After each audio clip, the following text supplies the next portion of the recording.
Hey guys, today we're working on G1, which is area. Now, with area, the most important thing that we can do is write the formula. It does not matter if the formula is small and easy. We're going to get in the habit of writing that formula every single time. Because in a few more days, we're going to be looking at solving formulas when you have the area and you're looking for another dimension. So make sure that you're writing these formulas and we know how to substitute them in and we're solving them properly. So let's take a look at some of these formulas. Now, here we have, a square, rectangle, rhombus, and a parallelogram. So they can all use the exact same formula, length times width, base times height. But the square has an added extra formula it can use. It can also use s squared because if it's a square, all sides are the same. So therefore, if the side of the square was 4 inches, you would have a 4 by 4 or s times s, which is s squared. So again, all 4 of these are going to use the exact same formula.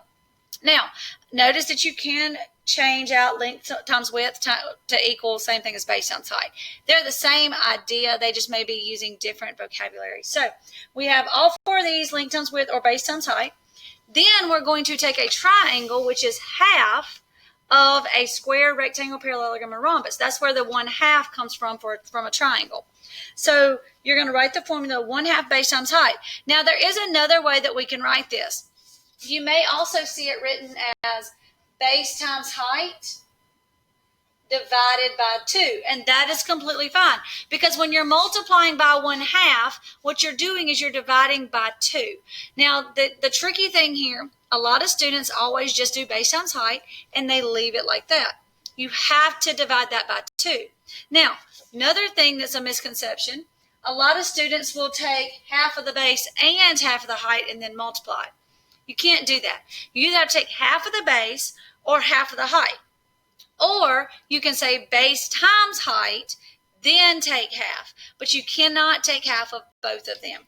All right, so there's our triangle. Now, the next one that we're going to look at is a trapezoid.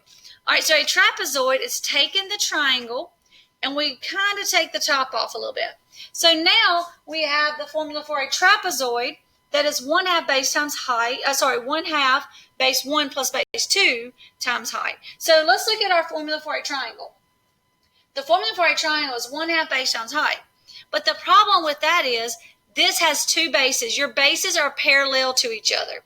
So you have base 1 and base 2, okay? Now, your parallel lines are your 2 bases. So you have the same formula, but instead of just having 1b, you're pretty much saying 1/2, and then you have base 1 plus base 2, and then times height. So we're going to take base 1 and add it to base 2.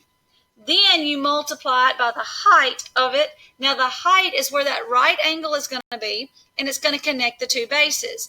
Then you can take half at the end. You can take half whenever you want. But I will say this, one of the misconceptions here is when you have base 1 plus base 2 times height. Remember when we had the triangle, I said you can either take half of the base or half of the height. This one's a little different.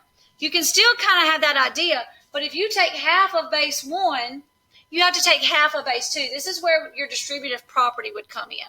So you could do that, or you could add your 2 bases and then take half of the base and then half the height and go back to a triangle, and that's fine. But here, if you take half of base 1, you must take half of base 2. So remember our formulas. We start off with our square, rectangle, rhombus, and parallelogram. Length times width, base times height, or for a square, we're going to add s squared.